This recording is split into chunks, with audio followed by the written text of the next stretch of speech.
اس لیے کہ اونچی آواز سے بات کرنا اگر پسندیدہ ہوتا، اپنے بڑوں کے سامنے اگر چیخنا اور چلانا اچھی بات ہوتی، تو یاد رکھو سب سے اونچی آواز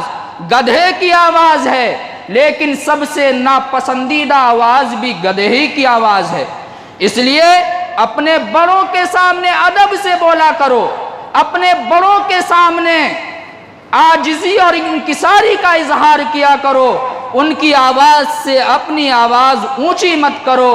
اور اپنی آواز اونچی کر کے گدھے کے مشابہ مت بنو۔ تمام حیوانات میں گدھے کی خصوصیت اس لیے فرمائی قرآن کریم کے اندر اور حضرت لقمان علیہ السلام نے اپنی نصیحت میں کہ تمام حیوانات میں سب سے اونچی آواز گدھے کی آواز ہوتی ہے، لیکن سب سے مکروہ آواز بھی ہوتی ہے، ناپسندیدہ آواز بھی ہوتی ہے۔ انسان اگر گدھے کی آواز سن لے تو اس کے کان پھٹ جائیں، اتنا تیز وہ چیختا اور چلاتا ہے۔ یہی وجہ ہے کہ حضور اکرم صلی اللہ علیہ وسلم نے ارشاد فرمایا کہ جب تم میں سے کوئی شخص گدھے کی آواز کو سنے تو اعوذ باللہ من الشیطان الرجیم پڑھ لے، اس لیے کہ گدھے نے شیطان کو دیکھا ہے۔ گدھا ایسے نہیں چیختا اور چلاتا، بلکہ یا تو وہ شیطان کو دیکھ کر چلاتا ہے، یا پھر جنسی خواہشات کے لیے چلاتا ہے، یا پھر گدھا دوسرے گدھے سے لڑائی کرنے کے لیے چلاتا ہے، اور یہ تینوں صفت اچھی صفت نہیں ہے۔ اس لیے کہا گیا ہے کہ گدھے کی طرح مت چلاؤ، اپنے بڑوں کے سامنے ادب سے بولا کرو۔ حاضرین گرامی، قرآن کریم کے اندر جتنے انبیاء کرام علیہ السلام کا ذکر آیا ہے، انہوں نے اپنی اولاد کی تعلیم و تربیت میں اتنا رول ادا کیا ہے کہ اللہ رب العزت نے اس کے اس عمل کو قرآن کریم کا الفاظ بنا دیا، اور قرآن کریم کے اندر اس کو لکھ دیا، اور آنے والی امت کے لیے ایک سبق دیا اور درس دیا کہ اگر تم بھی اپنی اولاد کی تعلیم و تربیت کی فکر کرنا چاہتے ہو تو اس طرح کرو۔ حاضرین گرامی، آج ہم میں سے تقریباً 80% لوگ ایسے ہیں جنہیں اپنی اولاد سے شکایت رہتی ہے کہ ہماری اولاد ہمارا کہنا نہیں مانتی، نافرمان ہو گئی ہے، ہمارے سامنے میں کباب اور پراٹھا کھاتی ہے ہماری اولاد، اور خراٹے کی نیند لے کر سوتی ہے، ماں باپ کو پوچھتی تک نہیں۔ معاف کیجئے گا، ایسے والدین سے میں کہوں گا کہ طبلے کی تھاپ پر، گھنگروؤں کی جھنکار پر ناچنے والی ماؤں کے بطن سے صلاح الدین ایوبی پیدا نہیں ہوا کرتے، محمد ابن قاسم پیدا نہیں ہوا کرتے، طارق بن زیاد پیدا نہیں ہوا کرتے، موسیٰ بن نذیر پیدا نہیں ہوا کرتے، اویس قری جیسا والدین کا فرما روا اور فرما بردار پیدا نہیں ہوا کرتے، اور امام بخاری جیسا محدث پیدا نہیں ہوا کرتے، ایسے بطن سے علامہ ابن کثیر جیسا مفسر پیدا نہیں ہوا کرتے۔ یہ وہ حضرات ہیں جن کی تعلیم و تربیت میں والدین کا کردار ہے، اور خاص طور پر ماں کا کردار ہے۔ اس لیے اپنی اولاد کی فکر کیجئے، اپنی اولاد کی صحیح تعلیم و تربیت کے لیے ہمیشہ فکر مند رہیے۔ اللہ رب العزت ہم سب کو کہنے اور سننے سے زیادہ عمل کی توفیق عطا